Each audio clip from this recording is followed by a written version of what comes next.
할렐루야. 귀한 찬양 하나님께서 영광 받아주신 줄 믿습니다. 마태복음에는 예수님께서 설교하신 게 5편이 나옵니다. 근데 오늘 마태복음 13장은 그 5편 중에서 3번째 설교에 해당되고, 또 이 설교는 주로 비유에 대한 설교를 많이 하셨습니다. 이 비유라는 말은 헬라어로 파라볼레라고 하는데, 이 파라라는 말은 옆에서, 곁으로, 나란히 이런 의미가 있고, 볼레는 놓다, 두다라는 의미가 있습니다. 그래서 이 파라볼레는 나란히 놓다, 곁에 두다라는 의미입니다. 두 가지 것을 비교하기 위해서 나란히 놓아서 서로 비교하고 대조할 수 있게 만드는 것입니다. 본질을 잘 설명하기 위해서 우리가 쉽게 이해할 수 있는 것을 옆에 놓아서 설명을 잘할 수 있도록 하는 게 바로 이 비유입니다. 예수님께서는 이 비유를 많이 사용하셨는데, 특별히 하늘나라, 이 천국에 대한 말씀하실 때 비유를 많이 사용하셨습니다. 왜 그렇습니까? 예수님은 천국을 아셔요. 그분은 하나님의 아들이시기 때문에 천국이 어떻게 생겼는지, 천국이 어떤 모습인지, 앞으로 올 천국이 어떤 것인지 예수님은 다 아십니다. 그런데 우리들은 그걸 몰라요. 우리 눈으로 하늘은 볼 수 있지만 진짜 하늘나라가 어떻게 생겼는지, 우리가 하늘나라 어떻게 갈 수 있는지 우리는 알 수가 없어요. 그래서 예수님께서는 눈에 보이는 이 현상을 통해서 천국은 이와 같다, 이렇게 우리에게 말씀을 해주셨습니다. 예수님의 제자들도 예수님이 아니기 때문에 이 비유로 말씀하시는 게 궁금했어요. 그래서 마태복음 13장 10절에서 물어봅니다. 시작. 제자들이 예수께 나와 이르되 어찌하여 그들에게 비유로 말씀하시나이까. 자, 예수님께서 비유로 말씀하시니까, 예수님 왜 비유로 말씀하십니까? 자, 여기에 대한 예수님의 대답이 뭐냐? 자, 마태복음 13장 11절에서 13절까지 말씀입니다. 시작. 대답하여 이르시되 천국의 비밀을 아는 것이 너에게는 허락되었으나 그들에게는 아니 되었나니, 무릇 있는 자는 받아 넉넉하게 되되 없는 자는 그 있는 것도 빼앗기리라. 그러므로 내가 그들에게 비유로 말하는 것은 그들이 보아도 보지 못하며 들어도 듣지 못하며 깨닫지 못함이니라. 자, 이 비유의 특징이 무조건 쉽게 하는 게 아니라는 거예요. 내가 천국에 대한 관심이 있고 내가 무엇에 대한 열정과 관심이 있는 자에게는 그것을 더 쉽게 만들어주고 풍성하게 만들어주고 선명하게 만들어주는데, 관심이 없는 자는 그 말을 해도 오히려 더 어렵게 된다. 그래서 어떻게 보면은 이 믿음에도 부익부 빈익빈이 있다는 거예요. 열심히 믿음 생활하고 쫑긋해서 귀를 기울이고 또 내가 무엇을 은혜 받을까 하는 자에게는 하나님께서는 한량한 은혜를 부어주시는데, 마음이 열려있지 않으면 아무리 말해도 그게 딴 나라 이야기처럼 들릴 수밖에 없다는 거예요. 예수님은 사역 초기에 큰 환영을 받으셨습니다. 그럴 수밖에 없어요.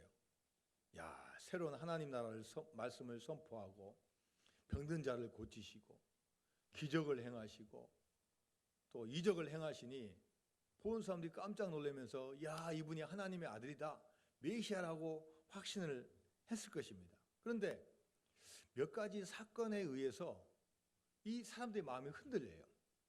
그 중에 첫 번째가 뭐냐면은 예수님보다 6개월 먼저 온 세례 요한의 죽음이에요. 여러분, 세례 요한도 죽음 아시잖아요. 그 젊은 나이에 허무하게 죽었어요. 그냥 당시에 있는 왕에게 좀 잘 못 보여가지고 감옥에 갇히게 되고, 또 잔치 벌이다가 저 세례 요한의 목 주세요, 그래 가져라 해가지고 그 자리에 참수당했어요. 이 세례 요한은 어떤 사람입니까? 천국을 선포하고 예수님보다 6개월 먼저 와서 내 뒤에 오실 이는 위대하신 분이어서 나는 그분의 신발끈도 감당하지 못할 정도 하면서 예수님을 예비하신 분 아니에요? 이런 분이 잘 되고 복 받고 장수해야 되는데 너무 갑자기 가니까 사람들이 웅성웅성하는 거예요. 그리고 그때 예수님께서 별로 안 도와주셨어요. 면회도 안 가시고 안 도와줬어요. 야, 하나님을 믿는 백성이 그것도 또 옆에 있는 예수님께서 도와주시지도 않네? 사람들이 술렁술렁 의심하는 거예요. 또 어떤 사건입니까? 우리가 계속해서 지금 지난주 보면서 누가 자꾸 괴롭힙니까? 당시의 종교 지도자인 바리새인과 서기관들이 계속 논쟁을 벌이는 거예요. 왜 안식일에 왜 이런 거 하냐? 응? 왜 귀신 쫓아내는 거, 병자 고치는 거, 귀신의 왕 바알세분의 힘에 의해서 하는 거 아니냐 하면서 계속 예수님의 권위에 도전하는 거예요. 백성들은 잘 모르니까 이게 과연 누가 맞지? 현존에 있는 지금 질서, 이 바리새인 서기관들 종교 지도자 이 주류의 이야기가 맞는 건지 아니면 예수님의 이야기가 맞는 건지 요즘 말하면 헷갈리는 거예요. 마치 예수님과 이 바리새인의 관계는 개와 고양이의 관계와 같은 거예요. 자, 여러분, 개하고 고양이가 친합니까? 자주 싸웁니까? 여러분 같이 안 키워봐서 잘 모르는데 저는 어렸을 때 알아요. 어렸을 때 저희 초등학교 때 마당에다가 개를 키웠고 또 집 안에다 고양이 한 마리 키웠어요. 마당에 고양이가 나가면요 개가 절대 그만 안 놔둬요.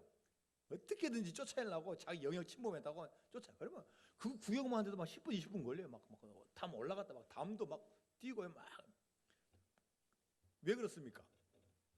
서로 사인이 달라요. 개는 자기가 즐거운 거 보고 좋은 거 보면은 우리 개 전문가가 계시지만 꼬리를 어떻게 하면 꼬리를 흔들어요. 꼬리를 세워가지고 흔들어요. 그리고 반대 뭐가 좀 주눅이 들고 무섭고 하면 꼬리를 내려. 이 보니까 이 두 다리 사이에다 꼬리를 감춰가지고 막 이렇게 있어요. 고양이는 반대예요. 고양이는 좋으면 꼬리를 내려. 근데 화가 나고 뭔가 등장하다 그러면 꼬리를 쭉 세우면서. 그러니까 둘이가 서로 친구가 되려고 만났는데 야 반갑다 하는데 하나는 꼬리에 올리면 같이 올려줘야 하는데 내리니까 요 놈은 나하고 틀린 놈이야 해가지고 계속 싸우는 거예요. 그런데 개하고 고양이하고 친구가 된 데가 있더라고요. 우리 권사님 안수 집사님 집이 있어요. 가서 우리가 1년에 몇 번씩 가서 고기도 구워 먹는데 거기는요 고양이하고 개가 안 싸워. 그 이유가 뭘까 잘 생각해 봤더니 그 주인이 은혜를 받으면요 그 집안에 있는 동물도 은혜를 받게 돼 있어요. 그리고 이게 하루 이틀 만난 게 아니라 몇 년을 살다 보면은 서로 이제 포용성을 가져. 아, 저놈은 좋을 때 꼬리를 올리는구나. 저놈은 내리는구나. 서로 차이를 인정하고 수용할 줄 아는 거예요. 그러면서 서로 이제 이해하면서 살아가는 거예요. 자, 지금 예수님은 말씀을 전파하시는데 백성들은 지금 의심하기도 하고 잘 믿지도 않아요. 자, 이들을 어떻게 이해할까? 예수님은 다 아시는 분이지만 우리는 한정적인 인간이기 때문에 알 수가 없잖아요. 과연 이 누구 말이 맞을까? 그래서 이들을 잘 이해를 시키기 위해서 천국 비유를 드시는 거예요. 우리가 가장 알기 쉽도록. 자, 그래서 어떤 비유를 드시냐? 4가지 밭의 비유, 4가지 땅의 비유. 다르게 하면은 씨를 뿌리는 비유예요. 자, 한 사람이 땅에다 씨를 뿌렸는데 다 밭에다가 좋은 땅에다 뿌리면 얼마나 좋겠습니까? 근데 땅이 4가지예요.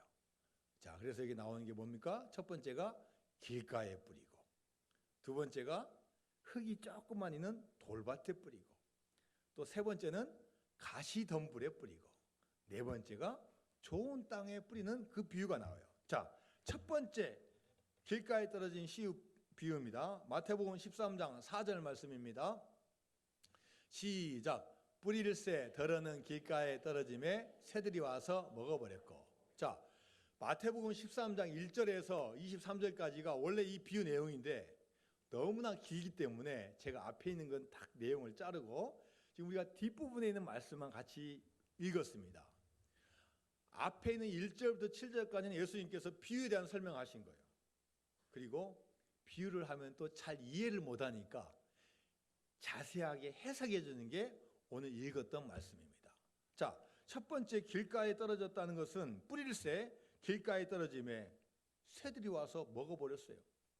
여러분, 이 길가는 지금 같은 아스팔트, 큰 3번 국도 이런 대로를 말하는 게 아니에요. 이 길은 처음에는 그냥 곡식이 자라는 땅이었어요. 근데 사람들이 이 밭과 밭 사이를 다녀야만이 농사를 지니까 사람들이 그 사이를 왔다 갔다 하는 거예요. 나그네도 다니고 용건 있는 분 다니다 보니까 이 밭이 있는 이 조그만 길이 어느 순간에 길이 되어버렸어요. 그리고 이제는 사람이 많이 다니니까 딱딱하게 됐어요. 씨를 뿌렸는데 씨가 항상 이렇게 좋은 데로만 가는 게 아니라 길가에 뿌려질 때가 있다. 근데 길가에 뿌려지면 딱딱하니까 밑에 심겨지지 못하고 새가 와서 먹어버렸다. 이 비유를 하시면서 이해가 잘 되도록 해석을 해주시는데, 자, 오늘 본문 마태복음 10장, 13장, 19절 말씀 같이 읽습니다. 시작. 아무나 천국 말씀을 듣고 깨닫지 못할 때는 악한 자가 와서 그 마음에 뿌려진 것을 빼앗나니 이는 곧 길가에 뿌린 자예요. 자, 해석을 해주신데요. 천국 말씀을 듣고도 깨닫지 못할 때가 있다. 아무리 말씀을 들어도 말씀을 듣지 못한 자가 있다. 땅에 뿌리면은 당연히 이 땅이 씨앗을 싹 흡수해서 받아들여야 되는데 받아들이지 못하고 튕겨내는 게 있다. 하나님의 말씀이 선포됐는데 그 말씀을 잘 스펀지처럼 흡수하지 못하고 받아들이지 않고 동의하지도 않는 사람이 있다. 한 귀로 듣고 한 귀로 흘려버린다.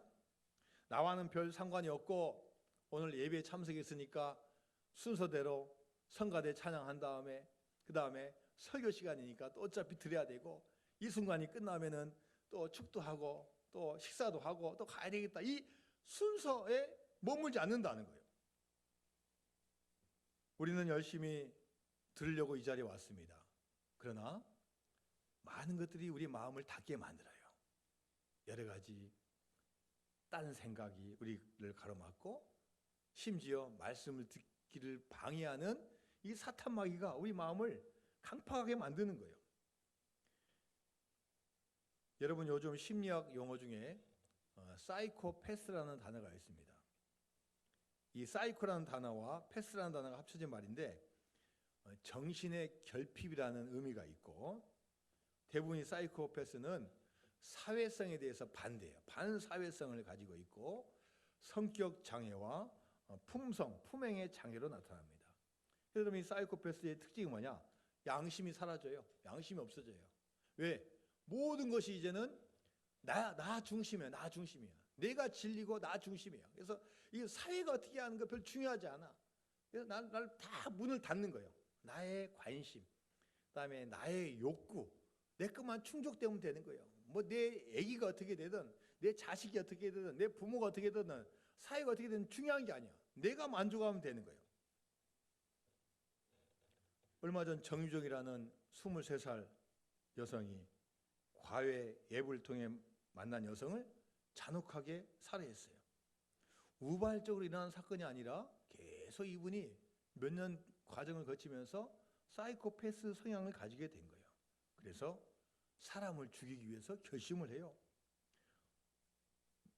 말한 걸 들어보니까 살인을 해보고 싶었대요. 그리고 실제로 살인하기 위해서 그런 범죄 서적을 읽게 되고 인터넷 검색을 통해서 배우는 거예요. 그리고 죽이는 것에 대해서 양심의 가책이 없어요. 분명히 사람을 죽였는데 그거 막 트렁크를요 뭐 즐겁다는 듯이 막 끌고 가. 그리고 그 명단에 50명이 있어요. 잘못하면 사람이 더 많이 죽을 뻔했어요. 빨리 잡혀서 다행이지.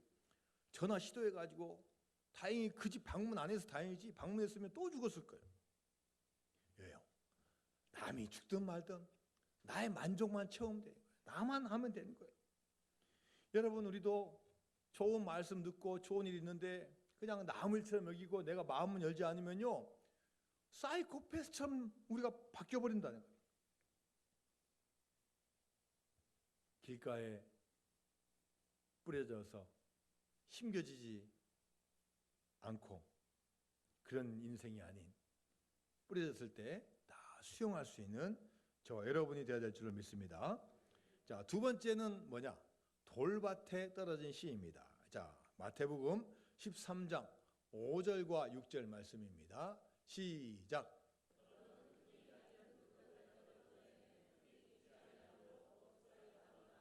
해가 돋은 후에 타서 뿌리가 없으므로 말랐고. 자, 이제 씨앗이 떨어졌는데 흙이 조금 있는 돌밭에 떨어졌어요.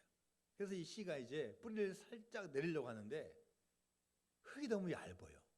뿌리가 들어가긴 들어가는데 너무 얇아. 근데 그 사이에 햇빛이 쨍쨍 쬐니까 그냥 이게 말라버린 거예요. 말라버려요.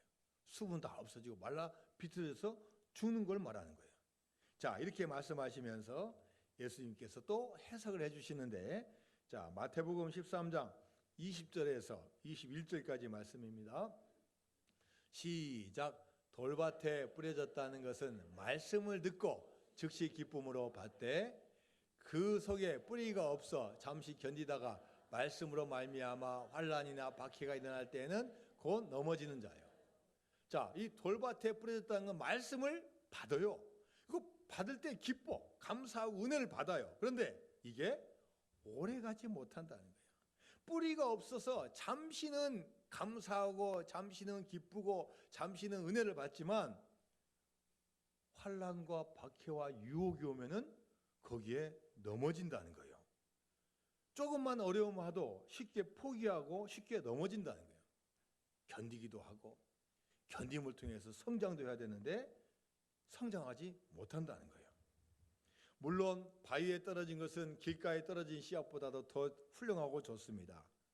그러나 그것도 결국은 열매를 맺을 수가 없어요.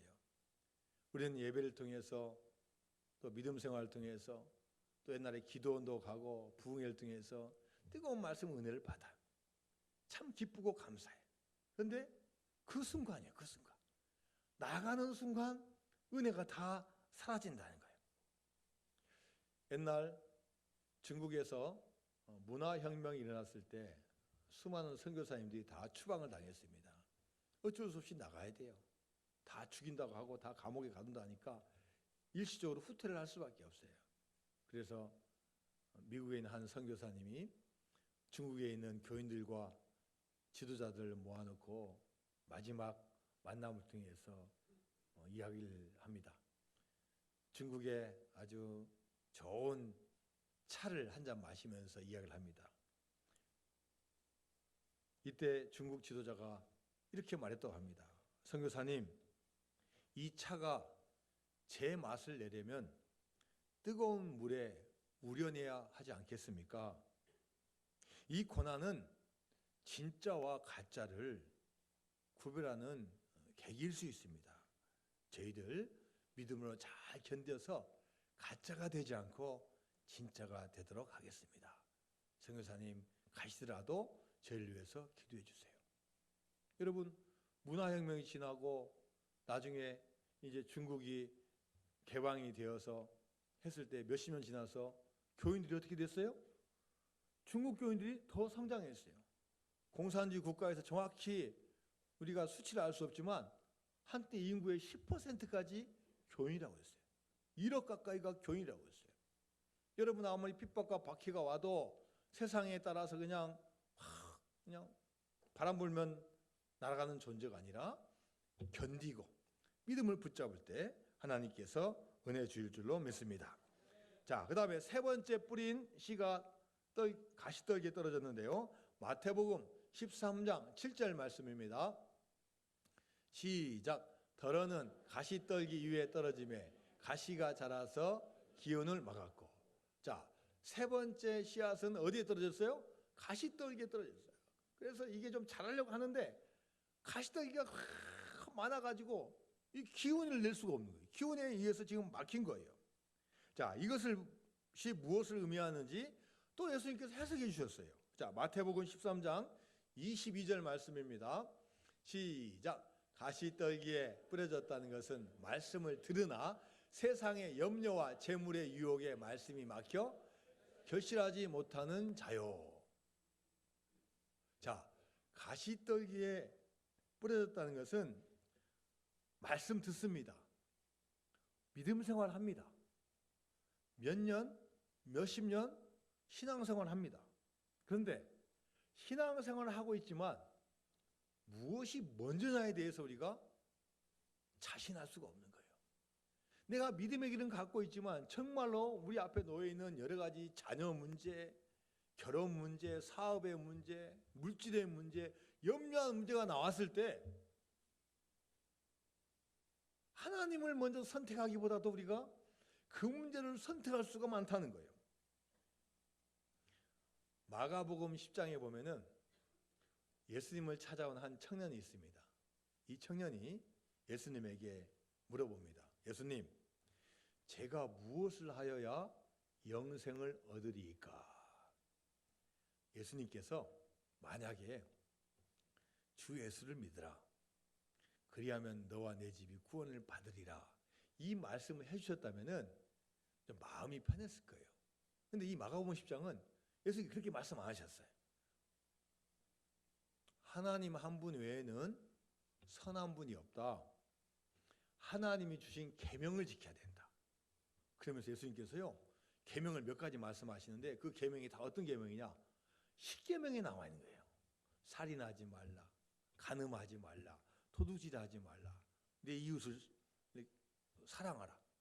그러니까 이 말을 들은 이 청년이 뭐라고 대답했냐? 예수님, 저는 어려서부터요 이 계명 다 지켰습니다. 그랬더니 이 말씀을 들은 예수님께서 뭐라고 말씀하셨냐? 자, 마가복음 10장 21절 말씀입니다. 시작. 예수께서 그를 모시고 사랑하사 이르시되 내게 아직도 한 가지 부족한 것이 있으니 가서 내게 있는 것을 다 팔아 가난한 자들에게 주라.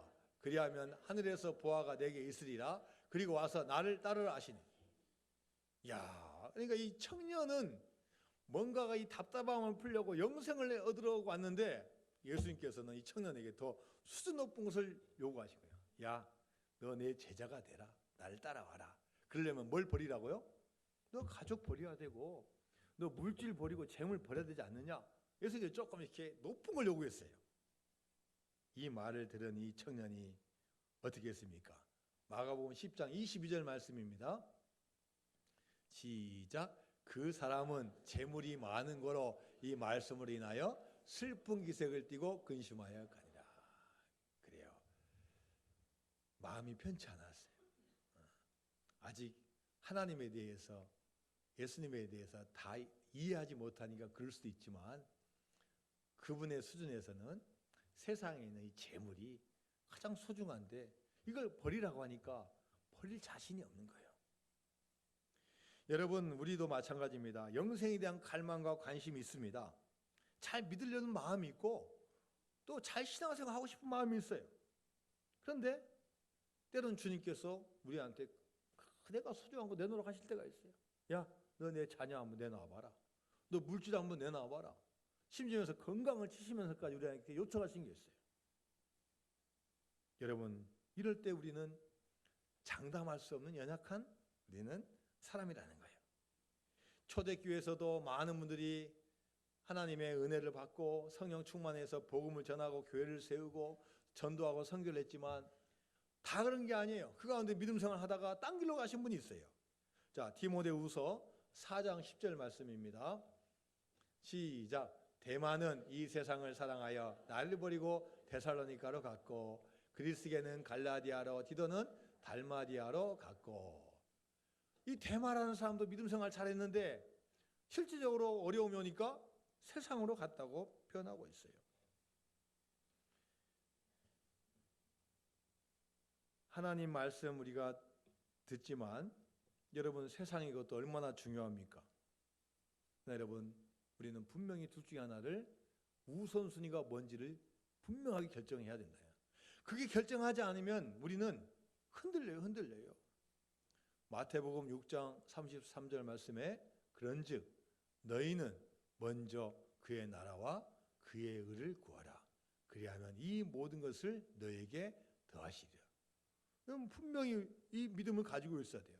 그렇지 않으면 반대가 되는 거예요. 먼저 내가 필요한 거 하고 시간도 있고 돈도 있고 성공도 하고 물질도 있고 은퇴하면 그때 주님의 일을 하겠습니다라고 말하는 게 우리의 마음이라는 거예요. 교회에 나오지만 교회가 중심이 아니면 우리는 주변 환경에 따라서 얼마든지 바뀝니다. 여러분, 골프만큼 재미있는 스포츠가 없다고 합니다. 골프 좋아하면요, 주말이 최고로 좋은 날 주말이요. 주말에 부킹도 하고 주말에 골프 치러 가는 거예요. 네? 골프가 좋은데 뭐 어떻게 교회를 옵니까?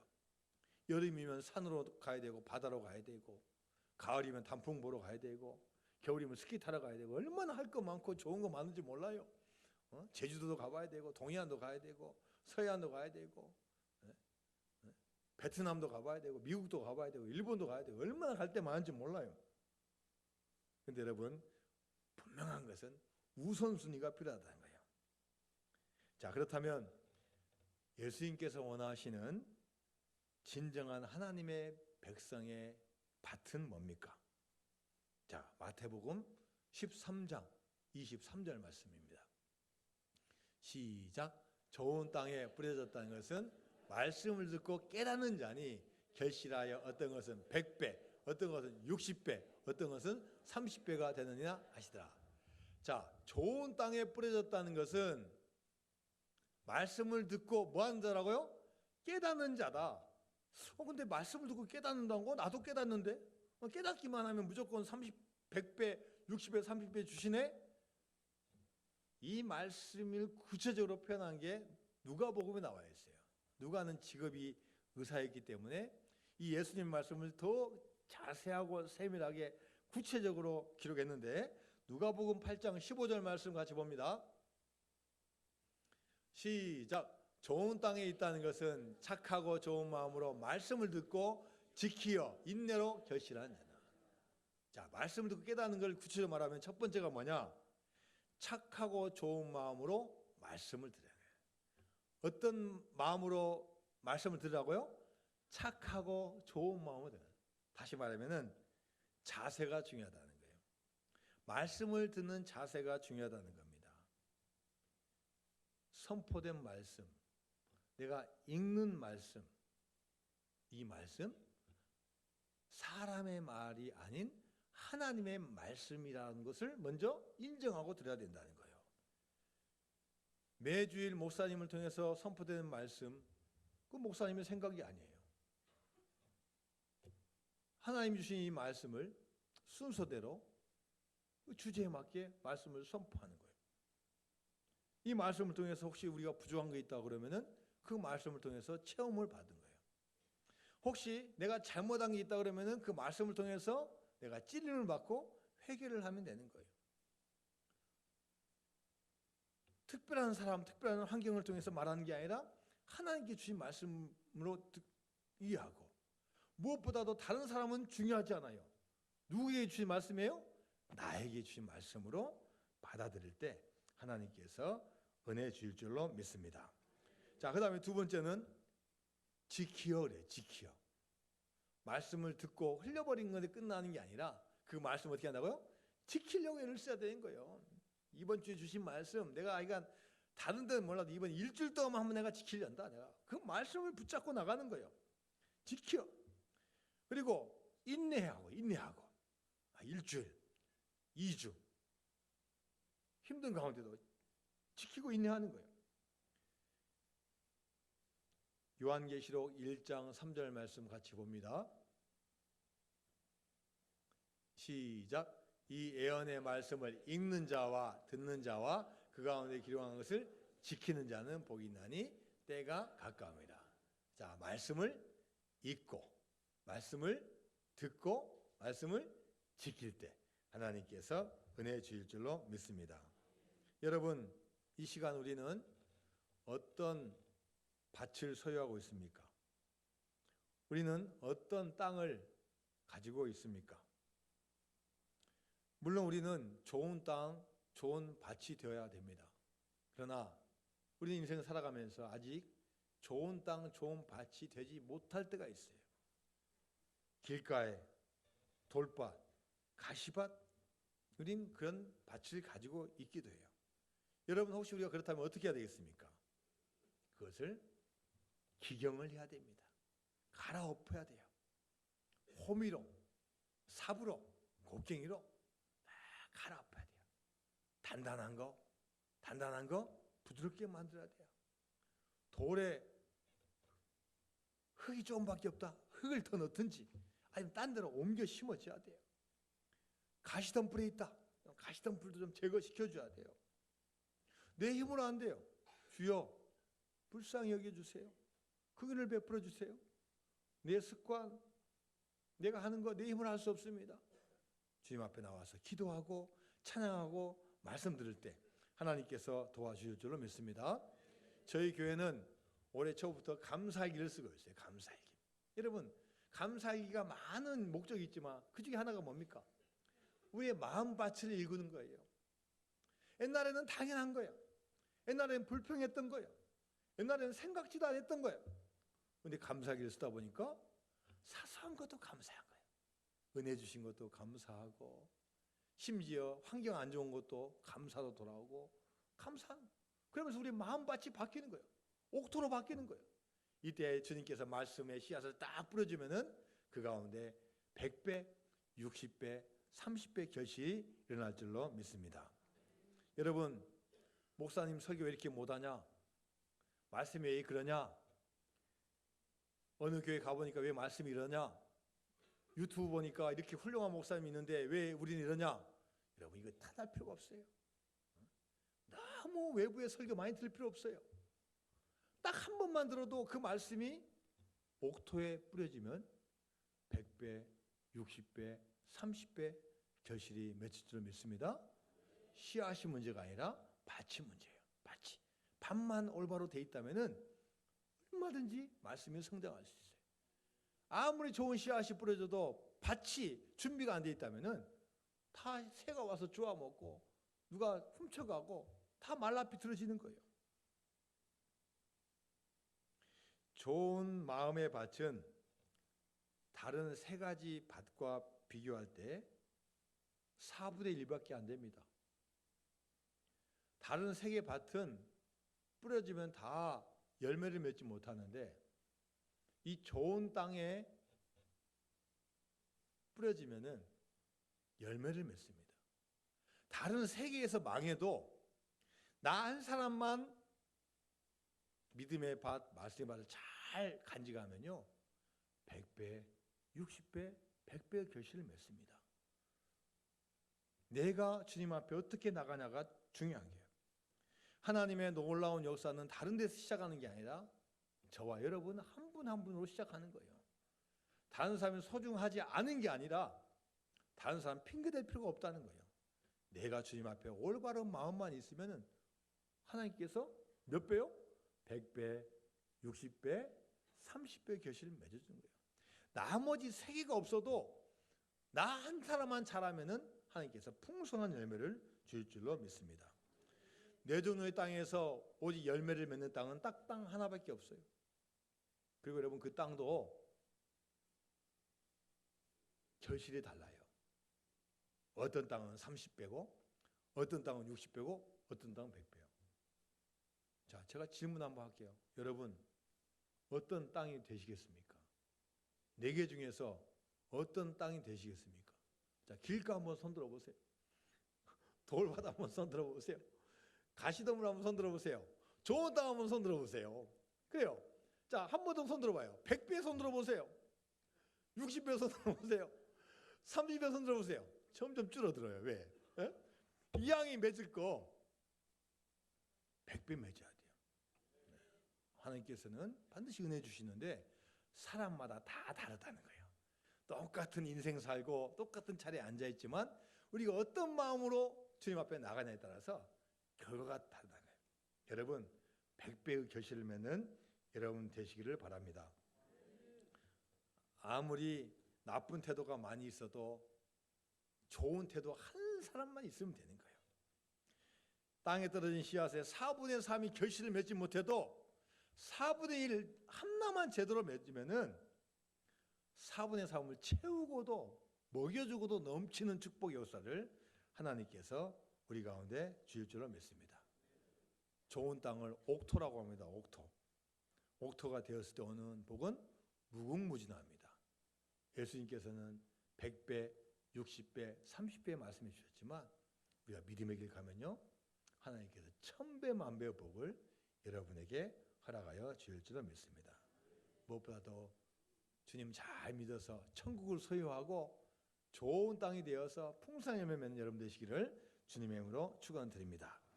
하나님 아버지 감사드립니다. 주님의 은혜입니다. 우리가 할 수 있는 것 없지만 주님께서 저희 가운데 믿음 허락하여 주시고 믿음의 좋은 밭을 가꿀 수 있도록 인도하여 주심을 감사드립니다.